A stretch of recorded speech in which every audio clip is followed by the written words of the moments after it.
Hello again, my little conscripts, and welcome to another Mordian Glory video. In today's episode, we will be doing a tournament after action report. That's right, it's time for some more dispatches from the front lines. Except this time, it's going to be a little different.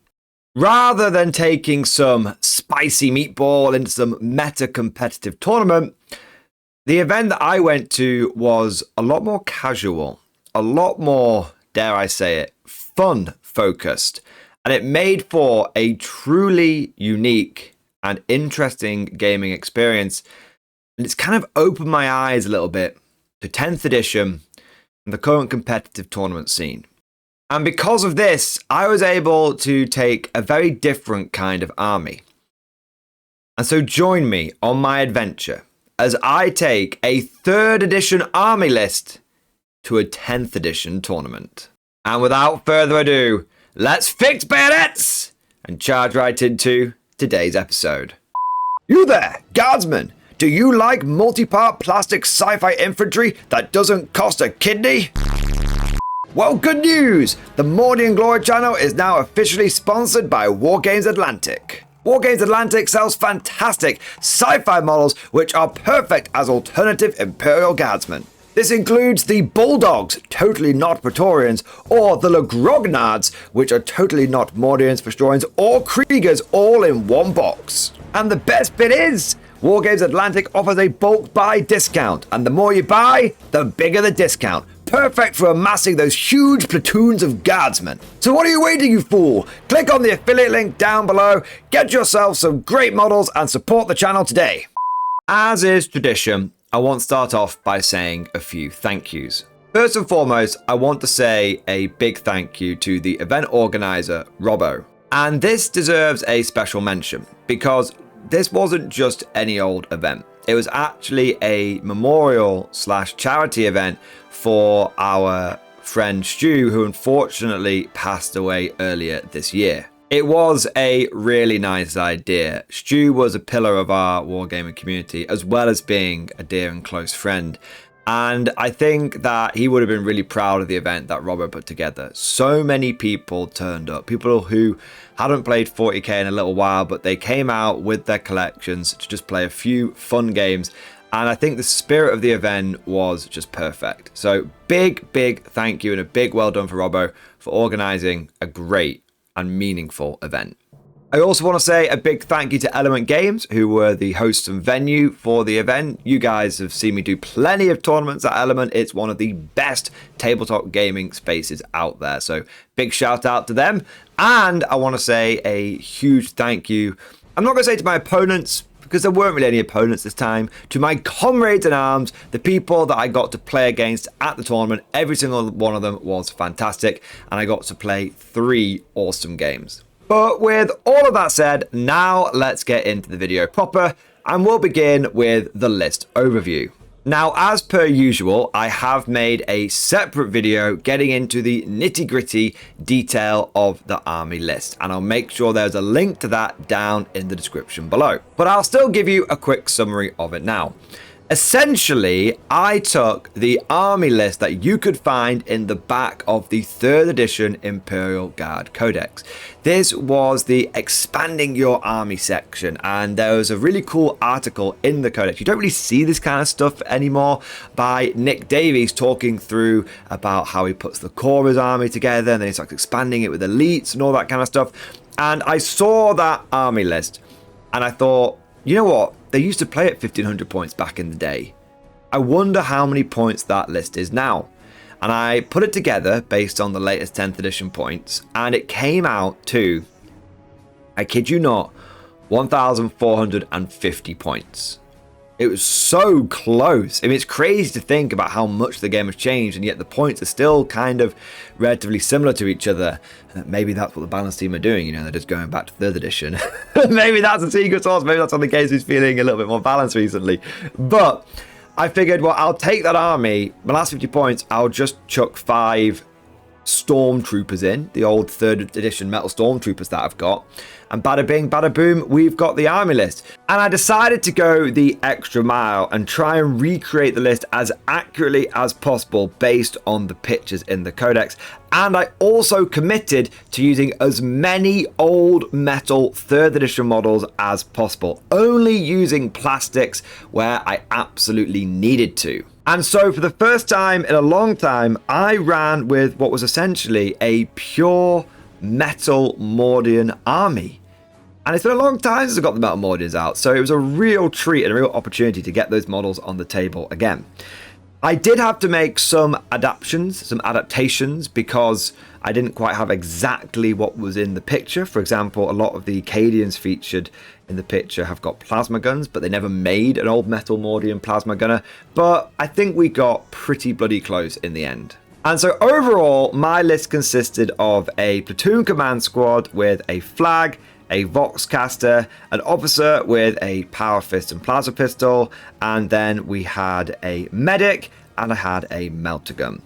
I then had 2 heavy weapon squads. The first one was an anti-tank weapon squad, which I used 3 of the old metal Mordian las cannons. And then for my anti-infantry weapon squad, I don't actually have that many heavy bolters, so instead I went for 3 mortars instead. For my 2 platoons, I had 2 20-man blobs of infantry using the infantry squad datasheet, and the first one had a heavy bolter and a missile launcher in it and 2 grenade launchers, and the second one had 2 missile launchers in it and 2 grenade launchers. All of the sergeants were equipped with las pistols and power swords. These blob squads were then joined by a platoon command squad and a commissar to recreate that quintessential 3rd edition unit. There were 2 armoured fist squads, and in this case I went for 2 chimeras with multi-laser, heavy bolter, storm bolter, and we had the hunter killer missile and the lasgun arrays, and then inside each chimera we had a unit of Katachans with 2 flamers. I actually took a close look at the pictures and the models in the armoured fist squads, and you can see that they are actually infantry squads with flamers, so the Katachans actually worked quite well for this option. With all of our infantry in place, it was time for some specialists and fire support, and so I included a squad of 6 Ogryns, a squad of 5 Ratlings, and then 2 Leman Russes. Both Leman Russes were equipped with the El Clasico loadout of battle cannon, las cannon, and heavy bolters, and I actually made one of the Leman Russes a tank commander with Grand Strategist, because looking at the pictures I could see that one of the Russes had a guy poking out the top, so I thought that would be a good tank commander. And then, like I said, I rounded my list out with the remaining points by just popping 5 Stormtroopers into the list. These were 5 Scions, and they were equipped with a plasma gun and a melter gun. That just about covers the army list, but I have to say, whilst I was putting this whole thing together, a real sense of nostalgia, a real sense of something intangible, I almost couldn't put my finger on it, really came over me. And I just looked down at the army and I thought, this is right.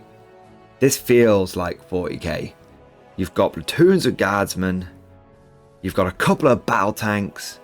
You've got a bit of take-all-comers. There's a few units in here that I've not used for ages. I've not used las cannon heavy weapon teams in probably a decade. I couldn't remember the last time I've used Ratling snipers. And actually having commissars leading platoons. You know what, guys? This just felt right. And this being a 1500 point list, it just felt right. But with all of that said, now let us move on to the next part of the video. Let's take a look at the lay of the land. So what was this tournament all about? Well, in truth, guys, it wasn't really a tournament. It was much more of a social event. Like I mentioned in the thank you part of the video, this was an event that had been put together by Robbo in memory and loving memory of our good friend Stu, who unfortunately had passed away earlier this year. And so what this was really about is everyone coming together, bringing some soft 1500 point army lists and just playing a few games of 40k. BCP was used to organize pairings, but there was a real central element of grudge matching, essentially just organizing the games that you want to play against the people that you want to play. And so actually I ended up quote unquote grudge matching in all 3 games, where essentially I bumped into someone who I hadn't played in a while, or someone who I'd been meaning to play for a long time, and just ended up playing 3 fantastic friendly games. So normally in this part of the video, I'm like, how competitive was the event? Was it a Shark Tank? Was it very competitive? Was it just plain competitive? This was not competitive in the slightest. It was a proper social, and everyone had been told, like as part of sort of the event briefing that Robert sent messages out about and everything, saying, look, this is a chance to bring 1,500 points of something that is a little bit different. You can bring whatever faction that you want. You can bring your favorite faction. You can bring a new army. You can bring one that you don't normally bring. But this is a chance to bring a list that you wouldn't normally do, play a few games, and kind of toast the memory of our good friend Stu. The only competitive / match play element of the whole thing was the terrain. Essentially, we just used the normal competitive terrain that Robbo and Warlord Games, who are the club that do a lot of tournaments at Element, use. So you might have noticed there's a lot of L-shaped ruins and stuff like that, but we weren't really using any terrain maps. The terrain was roughly pre-set up before everyone turned up, and you kind of just played on the table and the terrain as it was. But you guys get the idea. It's a very casual, very fun event with lots of people drinking beers and just having a good old time. And so without further ado, let's get on to the main part of the video. I know what you guys are really here for. Let's take a look at the games. So my first game was a grudge match against Chris. Now, some of you may remember Chris from earlier in the year when I went to Adepticon. He was one of my partners during the Teams Double event. And in fact, we actually have a maneuver on the channel that is named after Chris, the Hatton Protocol, which is where if you notice your opponent doesn't have enough anti-tank, you take all of your vehicles and you blitzkrieg the enemy with them and just ram them down their throat. And this came about because of what happened in our game 1 at that previous tournament. So at his heart, Chris is a guard player. And when I first met him years ago, he had a beautifully painted Death Court of Krieg army with all of the Mars Alpha pattern Russes and the Resin Krieg models. But recently he's been on a bit of a heresy road trip, and last time that I actually met him, he was using Tau. I know, a deeper betrayal of the guard has never been done. And this time he was using Thousand Suns. In Chris's army, there were 2 units of Rubik Marines, each led by a wizard, and then there were 2 units of cultists. There was also a unit of Zangors led by a shaman, and then there was another unit of Zangors, but the ones that fly around on the disc. There was a unit of blue horrors, and then the big lad himself, Magnus. Now, there wasn't any set mission for the games, and so Chris and I, between randomly selected things on the app and a few choices and vetoes, ended up playing on Dawn of War deployment, because that is the tradition of 3rd edition. And then we also did the supply drop mission, and the twist was Stalwarts. For deployment, the Thousand Suns had Magnus and the Zangor on discs, and one of the unit of rubrics and one of the occultists over on the right hand flank. They infiltrated the blue horrors into the middle of the board on the right hand flank, and then in the middle there was the unit of rubrics with another sorcerer, the unit of Zangors with the shaman with the dark matter crystal, and then there was also the other unit of cultists. As for my own deployment, I found this handy picture in the 3rd edition Imperial Guard Codex, talking about Imperial Guard tactics and how you could use the attack formation or the defense formation depending on which enemy you were going to face. After studying this picture in great detail, I decided that the attack formation would be perfect for this matchup. This involved putting my fast-moving units such as Armoured Fist Squads on the flanks, having my fire support units hold down behind the terrain, and then having thick lines of infantry moving forward, taking the fight to the enemy. Specifically, I had a Leman Russ on the left-hand flank with a unit of infantry in front of it and a Chimera supporting. In the middle, I had my tank commander, my Ogrins, and my fire support of heavy weapon, las cannons and mortars, and my command squad. And then over on the right-hand side, I had my other Chimera on the flank, and I also had another solid block of infantry ready to take the fight to the objectives and clear away those infiltrating blue horrors. My Rattlings infiltrated forward on the left-hand side. With all enemy forces deployed and my own arrayed in the attack formation, we then had to find out what was going to happen with those middle objectives. The first objective that was going to disappear was the one in the middle. That was going to go on turn 4. And then the objective that was going to stick around till the end of the game was the one on the Imperial Guard's left flank. This was a really big boost for the Guard because that is the flank where the Thousand Sons had essentially done their refused flank tactic. So now it meant the Thousands were going to have to move over there if they wanted to try and have that objective by the end of the game. Of course, being Thousand Sons with Cabal points and double moves and teleportation shenanigans, they definitely could do that if they wanted to. Just a quick side note, some of you may notice that my heavy weapon team guys aren't on big round bases. And this was actually a bit of a meme that I ran with during the tournament. You see, back in 3rd edition, your heavy weapon guys didn't have bases. They didn't have the big round bases.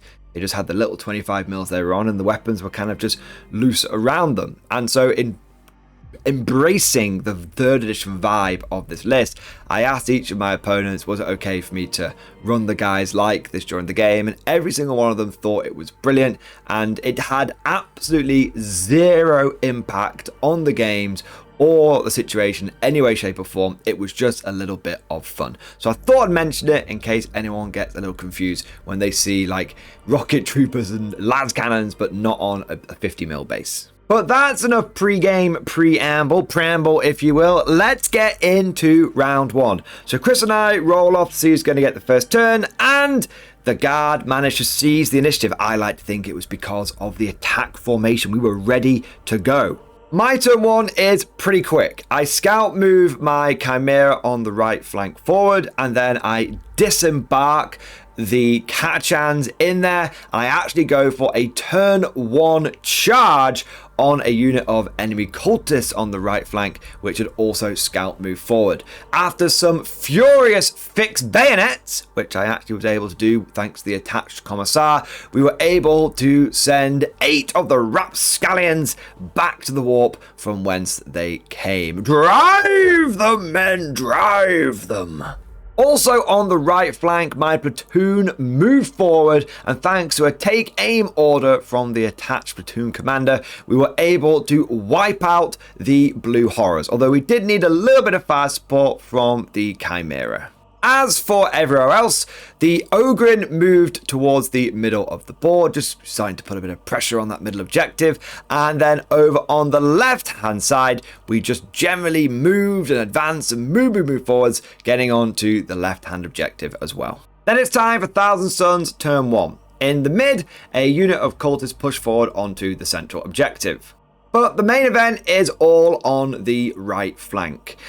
Unit of Rubrics push out and completely toast the Commissar and his accompanying armoured fist squad. They had led the charge bravely forward, but they were punished for their enthusiasm. And then Magnus came flying forward. He got onto the objective on the right-hand side, and he put a lot of damage into my platoon that was pushing forward. With this being a smaller game, the turns were rapid fire, and we were back over to Guard turn 2, which was also pretty bloody quick. In the middle, my Ogrins burst through the ruins and unleashed Ripper Gun death onto the cultists, completely blowing them away. My Ogrins actually did slightly better than I wanted to. I actually wanted to charge the cultists and finish them off in combat. That way I would have got onto the objective, but it didn't matter in the end. A unit of dead cultists is still okay. And even if I don't get the primary, my opponent's not getting it in their turn 2. But the main thing was happening over on that right flank. That's where all the action is. Now, in 3rd edition, we didn't have Demon Primarchs. And so this was going to be a bit of a test for my list to see how it could handle Magnus. Truth is, not very well. Crack Rockets may have been able to get the job done in 3rd edition, but they were woefully inadequate for 10th edition. And after we had thrown some grenades at Magnus and then hit him with the melter gun, the crack grenade launchers, the crack rockets, we had some fire support coming in from las cannons, we had battle tanks shooting at him, he was still very much alive. Although we had managed to take a respectable amount of wounds off him, bringing him down to about 9 or 10. But with the Demon Primarch still standing, it was his turn to go on a rampage. Thousand Suns turn 2 saw the right-hand flank of the guard collapse. The remaining platoon soldiers were wiped out by the rubrics at ranged combat, who then charged into the Chimera and tagged it in combat. As for Magnus himself, he flew forward and destroyed my Leman Russ tank commander with his Psychic Might and a cheeky Doom Bolt. But not before we were able to put him on the ropes, shall we say. You see, a lot of people don't realize what the heavy weapon team's ability is. They can overwatch on a 4+. And so my heavy weapon squad with las cannons almost gave Magnus pause for thought. We got a couple of hits on him, we got a wound on him, and he only passed his save thanks to a CP reroll. I tell you what, this is the second time that I have encountered these las cannon heavy weapon teams. First time Auspex Tactics used them against me. This time I'm using them, and I actually really like them. For 50 points, you've got some Overwatch that can really vex your opponent. One other thing to mention for Thousand Suns turn 2 is the unit of Zangors with the Shaman use their Dark Matter Crystal to teleport right behind my lines into the far left hand side, basically doing that to get some cheeky behind enemy lines. We enter guard turn 3 and the midpoint of the battle for the Emperor's True Finest, and we have a desperate fight on our hands. We have to bring down Magnus this turn. If we do not, then he is going to start breaking into our home field objective, destroying our command center and wiping out the little remaining anti-tank options that we have. So we go all in. We bring the ogres over, we have the las cannons ready, we help tell them to take aim, we bring our battle tank over. It hasn't got any orders, but he's still got some firepower, and he does get lethal hits against Magnus. And then my platoon command squad, the lone one, which essentially was my pseudo 3rd edition company command squad, pushed forward and got really close to Magnus, point blank range. We're going to see if that cheeky melter gun can do its job. We unload everything into the Demon Primarch. We've got las cannons hitting on 3s, Ogrins unloading entire box magazines of Ripper gun shells, battle cannon, las cannon, heavy bolter, storm bolter, even a hunter killer missile from the main tank. And then we go with the platoon command squad, the company command squad, and we get Magnus down to just 1 wound. Just 1 wound. Grenades, everything. He was still alive on 1 wound. So there was only one thing for it. It was time to fix bayonets and get amongst them. At first, I tried to charge with the Ogrins, who only had a 7-inch charge, but they failed that charge even with a CP reroll. That was a big deal. Really could have done with those big lads going in there. So it came down to company commander. Under the banner of the Imperium, he makes a long charge, an 8-inch charge, so longer than the Ogren one, and he makes it on a 5 and a 6. He wanted it. He was like, "Follow me, men, to glory!" And he charges in with his Power Fist. We managed to get 2 hits against Magnus. Even though we're wounding on 5 and 6s, we get double 6 to wound. Magnus fails one of those saves, and he hasn't got any CP, he hasn't got enough Cabal points left over. Everything was spent in my shooting phase to try and keep him alive. And we send him back to the warp from whence he came. And it's just like the Tactica Imperium says, they don't like it up 'em, sir.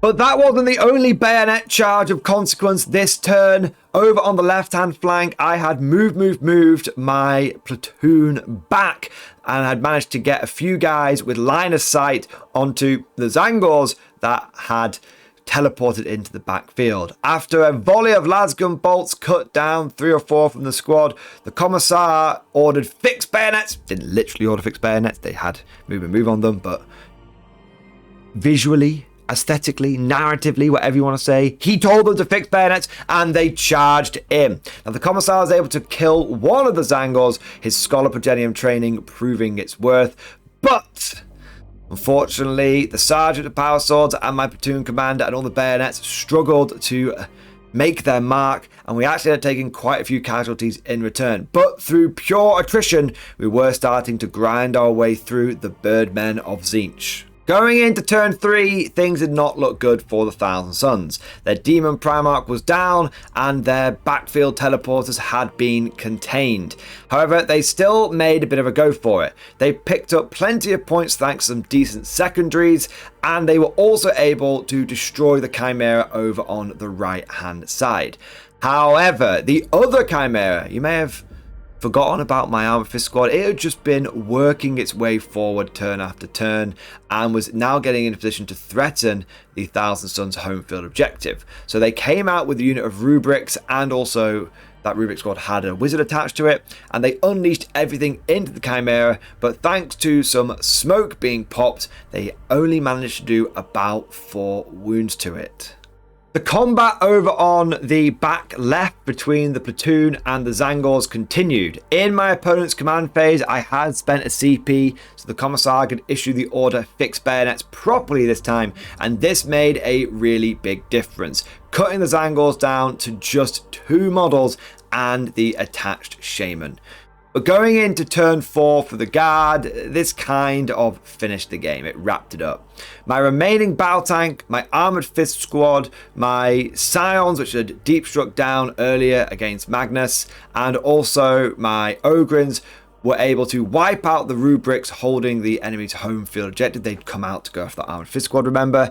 And then really it was just about that last round of combat against the Zangors. And even though we took a few casualties, we still had fixed bayonets going, the Commissar ordering it again in my command phase, and we were able to cut down the remaining Zangors, and then we brought the Shaman down to just 1 wound.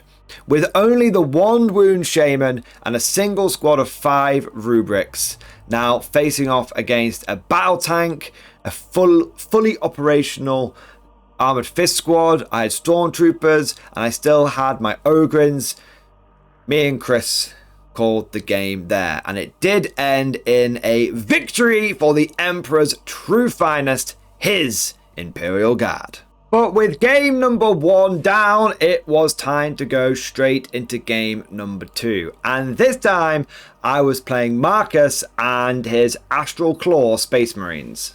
Marcus is another good mate of mine, and he's actually the tournament organizer for the Warhammer tournament. If you've ever seen any of my pure Scion after action reports, it is at his tournament where I do that stuff. But Marcus not only organizes games of 40k, he also plays games of 40k as well, and he has a beautifully painted Astral Claws army. If you don't know, the Astral Claws are actually the Red Corsairs before they went all naughty during the Badab War. Now, last time I played against Marcus, he actually had all Terminators, like pure Firstborn Astral Claws, but he has been a busy bee since then, and they have had a lot of Primaris Marines added to them. And this was a really cool kind of paradox or opposite number to my army, whereas mine was all old school, all 3rd edition. His was pure new Marine stuff, and it was all Primaris all the way. I actually had a little bit of a joke with Marcus at the beginning of the game, being like, oh, sorry, man, we're playing 3rd edition. I don't know what any of these units do. Do you have any firstborn in your army? He's like, well, I've got 1 unit of Terminators. I'm like, well, sorry, man, that's the only stuff you can use. But of course, we were only kidding. In his list, he had 2 Repulsor Executioners. Both of these had a unit of Blade Guard veterans inside. He then also had a couple of units of Intercessors, and he had a couple of units of the Inceptors, the jumpy dudes with the plasma pistols. And there was a unit of 5 Terminators with a Terminator captain leading them. As for the mission and all that, we randomly determined it, and we ended up with Burden of Trust as the primary mission. The twist was Fog of War, and deployment ended up being Dawn of War again, which is actually really cool because it helped me still embrace that 3rd edition vibe.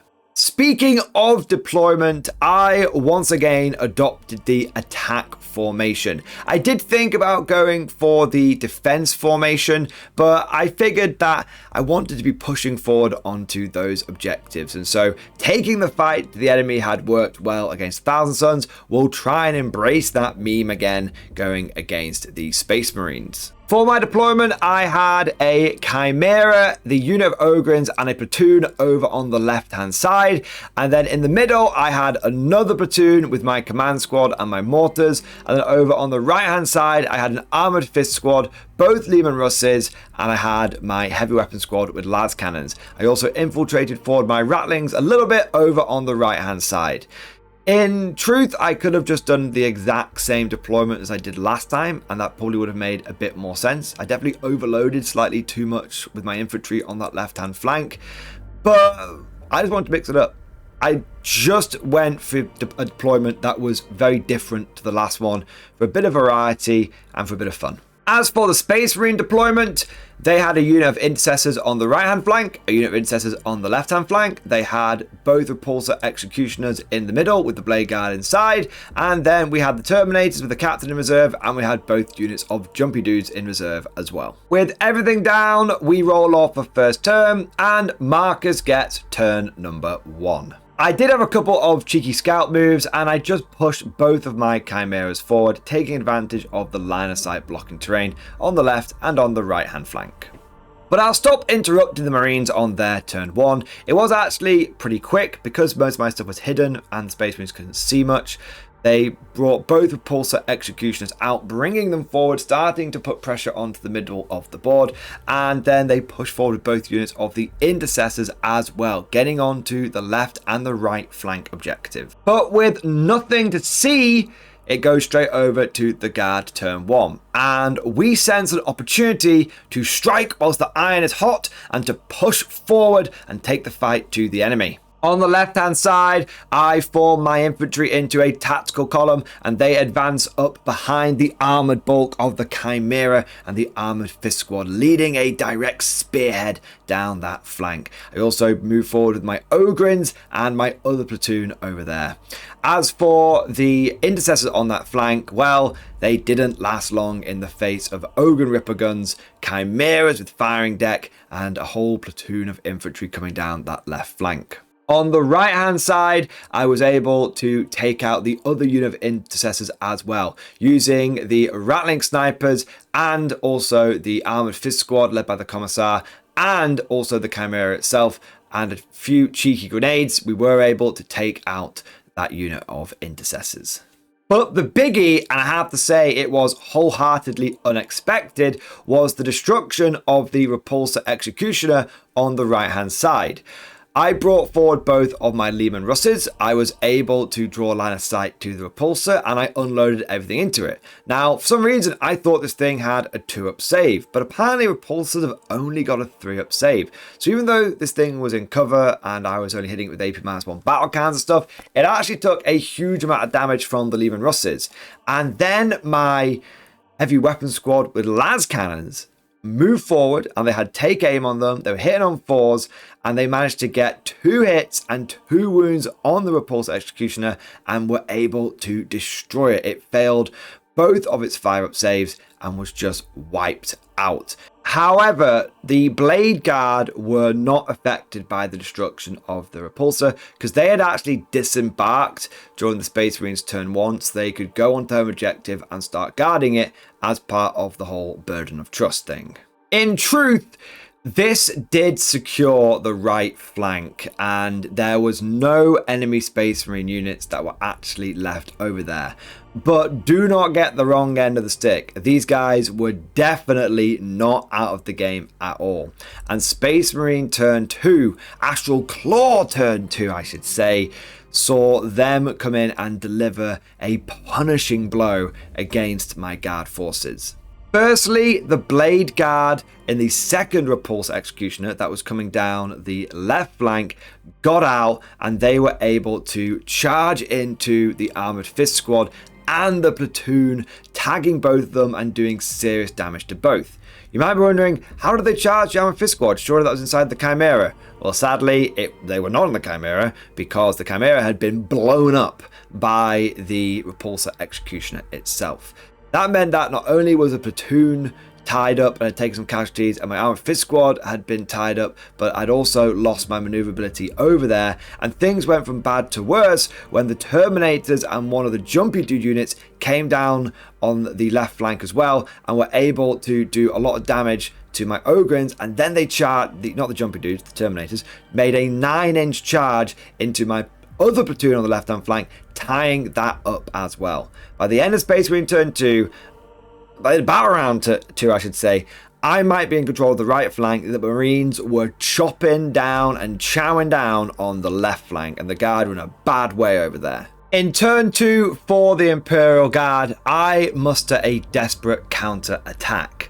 I fall back with my platoon that's on the far left, and I use that to get onto the objective and also essentially move block the Terminators, and then I fall back with my other platoon that's engaged with the Blade Guard, and I fall back with the Armored Fist Squad as well. I don't fall back too far, and in hindsight I probably should have gone back as far as possible, but my remaining Ogrins shoot and then charge into the Blade Guard veterans, and were actually able to wipe out all but 2 of them.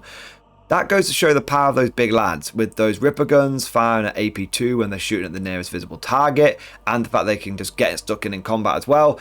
My cheap Ogren squad was able to do a real good counterattack on those expensive Blade Guard veterans. I also organised a counterattack in my deployment zone. You see, one of the Jumpy Dude units with the plasma pistols had dropped down to do, I think it was, established locus in my deployment zone, and so the only squad that was really available to counterattack them was my company command squad, and between the shooting and the charging I was able to kill one of them and then bring one of them down to just 1 wound.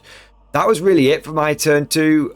A lot of my units are over on the right hand flank. They're a little bit out of position and they start making their way back over towards the mid and the left hand side, but it's going to be another turn or so before they manage that. The big thing is I am managing to mess up the Space Marines' primary points. Because my platoon had been able to fall back onto the objective, I had, on that left hand side, I had denied the Marines their primary, and they'd taken that other Blade Guard unit that they had originally had sitting on their home objective and was pushing forward with that because they didn't really want it just sitting there getting 2 points a turn over the game. Astral Claw turn 3 and they secure the left flank. Both of my platoons are essentially butchered. One of them is completely wiped out. The Armored Fist Squad is wiped out. And in fact, there's just a handful of survivors from the other platoon on the far left. I've got the Commissar, I've got the platoon commander, and I've got a couple of infantry models, and that's about it. There's not much standing between those Marines now and the middle objective and starting to threaten maybe my home objective. But the problem is that I have managed to stop them getting primary pretty much the whole game. They might get a little bit of primary turn 4 and turn 5, but they're definitely behind on the points. Guard turn 3, and the plan here is really to just keep denying the Marines as many points as possible, using every last drop of blood that we have. First thing I have to do is pass a battle shock test on that Shattered Remnant unit. of the left-hand platoon. And what I do is I actually auto pass it, and then I use the commissar to issue duty and honor on the remaining sort of 4 or 5 models. This allows me to fall back onto the objective, which is only being held by sort of 3 jumpy dudes and a Blade Guard veteran. That means I get to out objective control them, therefore denying the Marines their primary points turn 4. In my turn 3, the fight between the jumpy dude and the command squad is still ongoing. It's been ongoing for a few battle rounds now, and by the time the dust has settled, we have got 1 jumpy dude fighting against 2 of the platoon command squad members, the officer of the Power Fist and the colours, the flag, the standard bearer. As we go into round 4, Marcus and I realise there's not a lot of time left on the clock, so we'll just do a couple of quick turns, and then that will be that. For the Space Marine turn 4, they take their big 6-man Blade Guard unit and put it onto the middle objective as part of one of their secondaries, and then they wipe out the remaining guardsmen on the objective on the left-hand side, securing it, but not in time for them to get any primary points. The fight between the Jumpy Dude and Platoon Command Squad continues, with neither side being able to do any damage. Guard turn 4, I take both of my Leman Russes and I fire them into the Blade Guard squad in the middle of the board, and we are able to wipe them out. And then last but not least, we get to the fight between the Platoon Command Squad and the Jumpy Dude. The Jumpy Dude gets to fight first, and he does manage to kill the standard bearer. No! We lost the colours of the Emperor! I have shamed us, sir! I have disgraced us, sir! But just as the standard touches the ground, the officer charges up his Power Fist, and he gets 2 hits, 2 wounds on the remaining jumpy guy, and he fails both of his saves, doing 4 damage and wiping him out. So whilst the colours may have touched the ground, they were secured, and the jetpack Space Marine couldn't boost off with them.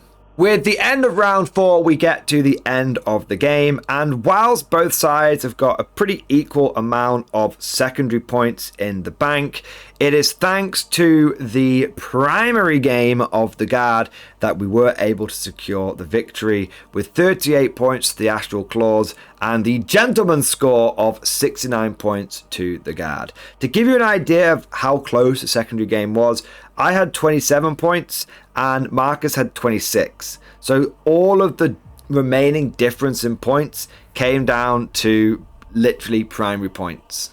If there's any takeaways to be had from this game, and I know that it's a pretty casual one, so there's only going to be a few sort of high level observations, but one thing that I think you could learn from it is that even with an army which is pretty out of date, some of the true fundamental principles of the Guard still remain. It always comes down to the infantryman and his rifle, and it always comes down to that primary game. Being able to keep your opponent off the main objectives by just slowing them down and out objective controlling them. But now we get into the final game of the event, and a familiar salty face makes an appearance, because my third grudge match, and bear in mind all of my games were good matches at this tournament, was against none other than the Admiral Salty Simon himself. I have to say, I was surprised that Simon sought me out for the grudge match. I mean, firstly, we do play against each other fairly often, but also he's always going on about how he hates my Mordian bullshit and that my luck is always really annoying. But I think we can now take this as proof that he does actually like playing games against me. He can't deny it now. He can't deny it. He sought out this grudge match, and I have to say, I think it was a good idea, because we ended up having a really, really fun game where we just got to roll some dice, no pressure, and just have a good old game. Simon was using his Raven Guard, and in his list he had 1 Redemptor Dreadnought, 1 Ballistus Dreadnought, a big squad of 10 Hellblasters led by a Lieutenant, and then he had a Tech Marine. He also had a Primaris Lieutenant with Combi Bolter, so that's like the lone operative one, and a unit of 5, I think it's the Infiltrators, and then he had a couple of units of the Intercessors, and then there was Shrike leading a big unit of Vanguard Veterans and a unit of 3 Suppressors. You don't often see Suppressors, but I think they're pretty decent now considering how cheap they are, and they can still deep strike down and deliver some pretty decent firepower. We randomly rolled up the mission, which ended up being Scorched Earth with the mission twist of Swift Action. And I proposed to Simon that we do Dawn of War for the 3rd game, just because it would make a nice hat trick. And he went, yeah, that sounds good to him. It was an easy one for us to set up and deploy. And the terrain was kind of set for that deployment as well.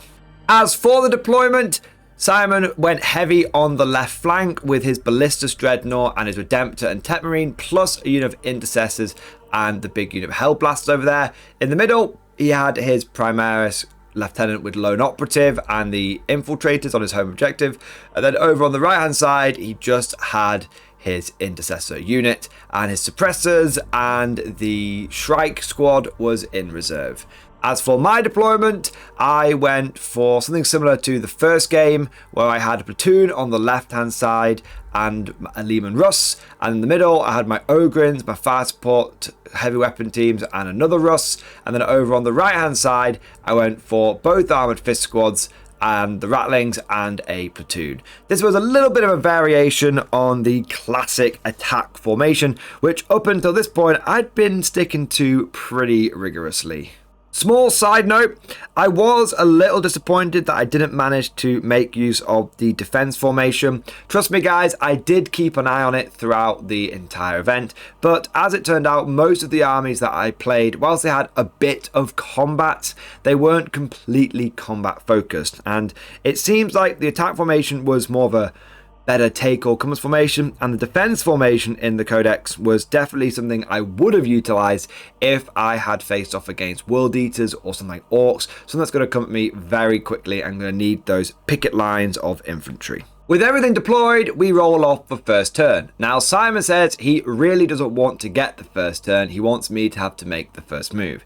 And he then rolls a 2, because he always rolls a 2 or a 4, right? And so he's pretty confident that he's going to be going second. I then proceed to roll a dice, and I roll a 1. So unfortunately for Simon, he had to endure the Mordian bullshit from the get-go. But what's funny is he couldn't even blame my Mordian dice this time, because throughout the entire tournament, I had been using an old school Games Workshop dice cube. If you're fairly new to the game, you won't remember one of these things, but GW used to sell these generic cubes of dice, and they came in a little plastic square container that was also like a big dice itself, and they had about, I think, 20 or 24 sort of dice in them. Most of them were just these little 12mm by 12mm generic D6s, no special symbols on them whatsoever, but you also got an artillery dice in there, and you got a scatter dice as well. And so I've been using these things throughout the entire tournament, and it just gives you an idea of how much I was committed to the 3rd edition bit. I had to dig one of these things out from deep in the Mordian archives, but it actually felt really cool using these dice. And what's funny is I've had this dice cube forever, but the dice were a dark green color, which is the same as my repainted Mordians. And I had this dice cube before I repainted them. So it's kind of crazy how these things all sort of link together, and maybe it's just coincidence, or maybe it was fate. But getting back into Simon's first turn, he plays it fairly cagey. We all know Simon plays it a bit cagey in the early part of the game, and so all he did is push forward with a unit of Intercessors on the left-hand flank, and then he actually had a unit of Blade Guard led by a Justicar, or Judicar. I think I forgot to mention that was in his list in the overview. I do apologise. And he moved those onto the middle of the board. That was just that he could secure some of his secondary points. But with a rapid-fire Space Marine Raven Guard turned down, it was time to go over to the guard. I push forward on all of the fronts. We attack on all fronts. It is the winter contingency. On the left-hand side, I take my platoon of infantry, I move forward, I shoot, and then I charge into the intercessors. And I do basically no damage. I think I do 1 wound. I was quite unlucky. A full squad of guard with take aim, with a charge as well, did 1 wound to a unit of intercessors. But hey, that's just sometimes the way it goes. Simon was rolling really hot on his saves this first turn. And also, I didn't really have a lot of anti-marine stuff in my army. When you think about it, I haven't got a single plasma gun in here. I've got a couple of melter guns, but most of it is grenade launchers and missile launchers. And sometimes, if you're in cover and you're a marine, you just make those 4-up saves, right? Elsewhere, I did do a bit more damage. In the middle, I moved forward with my Ogrins and also my Tank Commander and my Armoured Fist Squad. And I actually did a cool maneuver where I disembarked my Armoured Fist Squad first and then got my heavy weapon team with las cannons and I embarked them inside the Chimera, doing a little bit of the old switcheroo. I moved the Armoured Fist Squad and the Timu tank onto the middle objective and started firing into the Blade Guard. I was able to kill the 3 Blade Guard, but the Judicar was undamaged and he did survive. On the right hand flank, I actually just pushed forward with the big platoon onto the objective. I wanted to move forward with that unit, screen out my Armoured Fist Squad, so if any of the reserves come in, I'll be able to counterattack them with my Chimera unit. Turn 2 for the Raven Guard, and on the left-hand flank, the Hellblasters come forward and they blast the hell out of the platoon that had foolishly charged the intercessors on the left hand side. They do a lot of damage to me, but I'm not the Oath of Moment target, so I don't get completely wiped out. But I'm definitely suffering a bit. In the middle, the Judicar sneaks forward with a cheeky move and advance, and that helps get Simon some engage on all front points. And he also does a cheeky contain with the unit of intercessors, and then he deep strikes his unit of suppressors down into my backfield, containing with them as well. The main event of the turn was Simon going after my Chimera on the middle objective. He actually fired both of the dreadnoughts into it, but even with Oath of Moment, I had popped smoke, and that really did scupper a lot of his firepower. And so the Chimera, with a couple of cheeky saves on my end, was able to survive on just 2 wounds. So he almost got it, but that goes to show the power of smoke. It really can make sure that your tanks do survive. Imperial Guard turn 2. Over on the right hand flank, I take my big platoon of guardsmen and I charge them into the unit of intercessors that had moved forward on that side to do some containment. I did soften the intercessors up first using a unit of scions which deep struck down near them, and also my Armoured Fist Squad as well.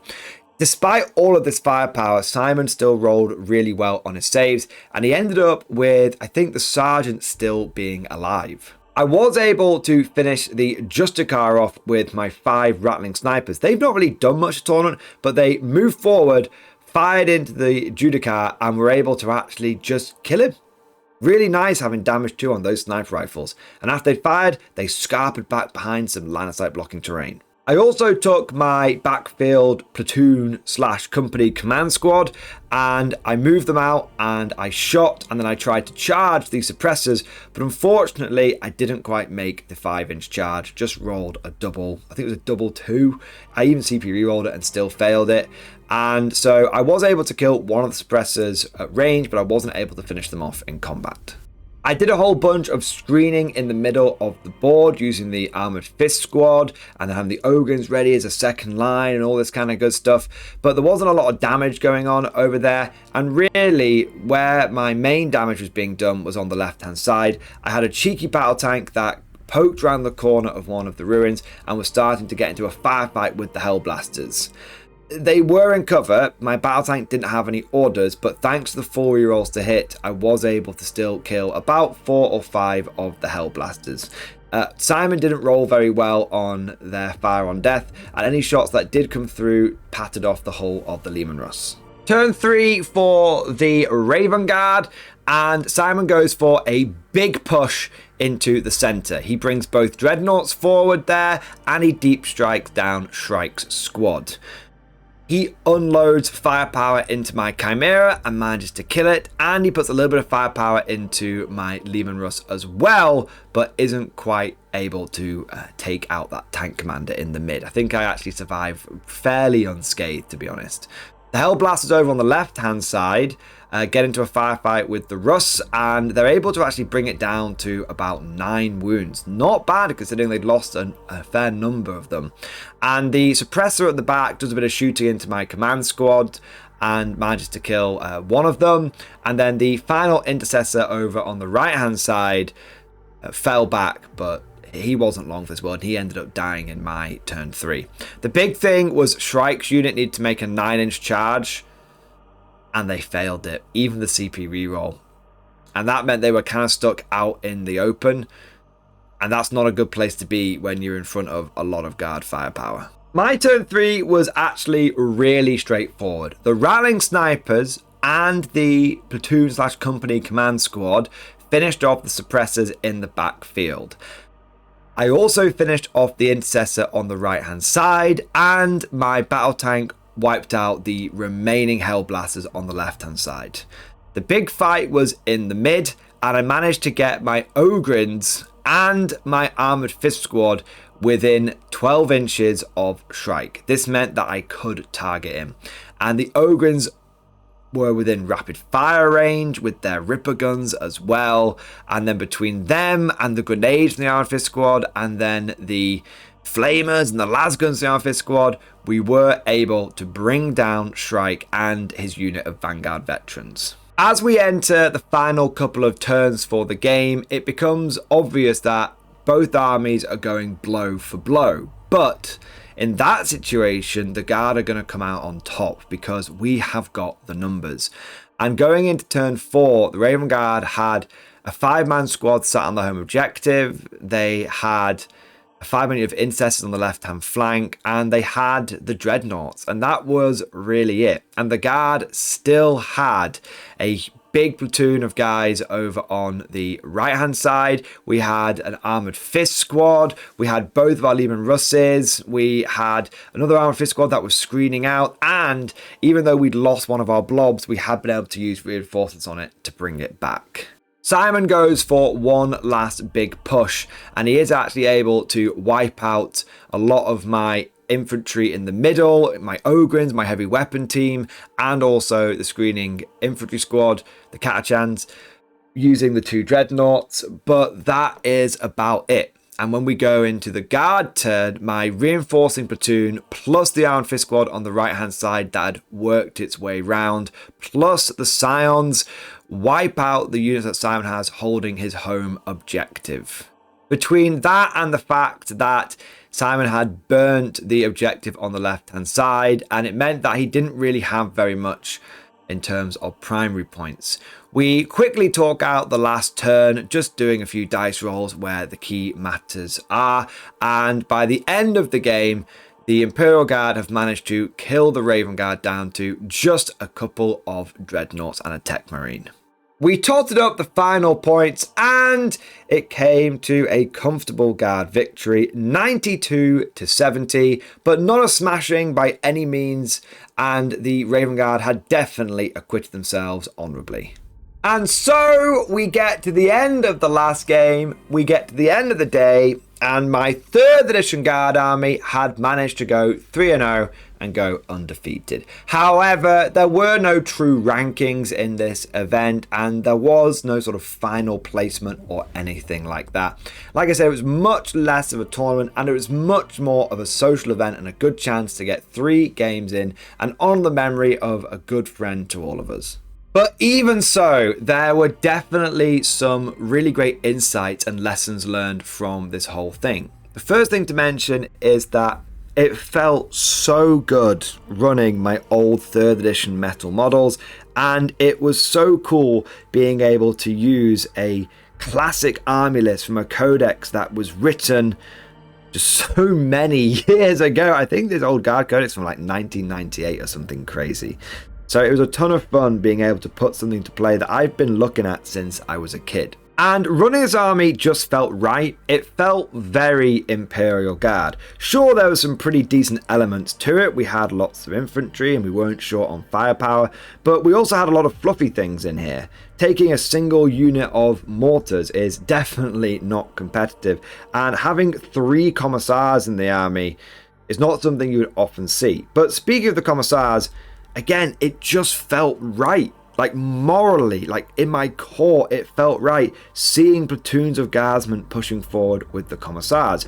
Rarely did I have to use the execution ability. Honestly, most time my units just got wiped out, but it looked like it was meant to look on the tabletop. Seeing the commissars at the front, waving their power swords forward, that's what the Guard is all about. Seeing those iconic and cool units doing what they were meant to do on the tabletop. I was also incredibly surprised by how the army performed, considering that I didn't have anything like exterminators, I didn't have like a demolisher cannon on my battle tank. I was thinking I was going to go 0-3 at this event, but I guess it's a testament to everyone embracing the spirit of the event that none of the armies that I faced were particularly cheesy. Maybe bringing Magnus at 1500 points could be considered quite powerful, but he is a very expensive model at the end of the day. One thing that I did notice is it felt like my Imperial Guard did have a lot more stuff than everyone else, and this is something that Guard has often been able to do. At lower points games, you're still able to get a lot of stuff in your list. I think that is partly down to the Guard points, but I also think that is majorly down to how a lot of people build their armies these days. With the fact that you don't have to take battle line, it means that a lot of people end up spending their points on a few good units rather than having lots of sort of redundancy or objective control built into their list. And with the Guard, with my list, I had not many big flashy units. I had a couple of Russes. They were my biggest and flashiest units.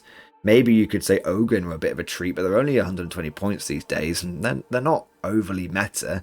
They're alright, they did okay, but they still died very easily. I think you could definitely say Guard get a lot of bang for buck, and I wouldn't deny that. But I also think that you could build all of the armies that I faced to have a lot more redundancy and a lot more boys over toys, and I think that would have meant that my army would have struggled a lot more. But of course, all of that is just like my opinion, man. Let me know what you think down in the comment section below. Did you enjoy this kind of army list? I'm sure if I was taken to a more competitive event, I'd probably get smashed.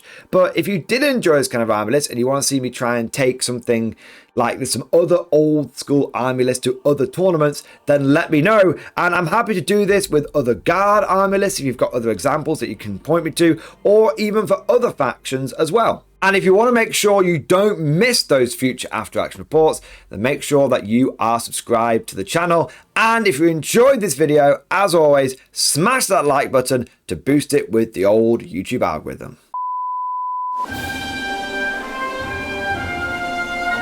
Would you like to know more? If so, then please consider becoming a channel member or patron. By supporting the channel, not only will you be doing your part, but you'll also be helping me create more content for your viewing pleasure and unlocking a whole host of perks. You get everything from a badge next to your name, custom emojis, but the big one is access to the Mordian Glory Discord server, an online community with almost 2,500 active members. It's always popping off in the MG Discord. We've got channels for army lists, hobbying, tactics, stories, and even a pretty spicy meme section as well. For all you greenhorns that wanted to see the Mordian Glory Hole, Today is your lucky day.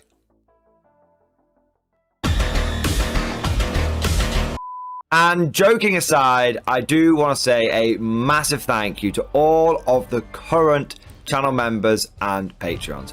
You guys are amazing. Truly the lifeblood of the channel. I could not do Mordian Glory full time without the incredible and generous support of my members. So thank you guys so much. And last but certainly not least, I want to say a personal thank you to all of my top tier Patreons. These are the War Masters, the people who have truly gone above and beyond the call of duty. So a heartfelt thank you to Alex Dengal, Bon Vert, Lord Pryor, Mark Panconi, RJ Scorpion, Swordfish Trombone, Try Again Bragg, John Stubbs, Nick Walsh, Diesel Fox, and August Barney. Seriously guys, thank you from the bottom of my heart. Your support is incredible and it makes a huge difference. Thank you so much. That's all for now. Hope you've all enjoyed today's video, and of course, as always, see you guys next time.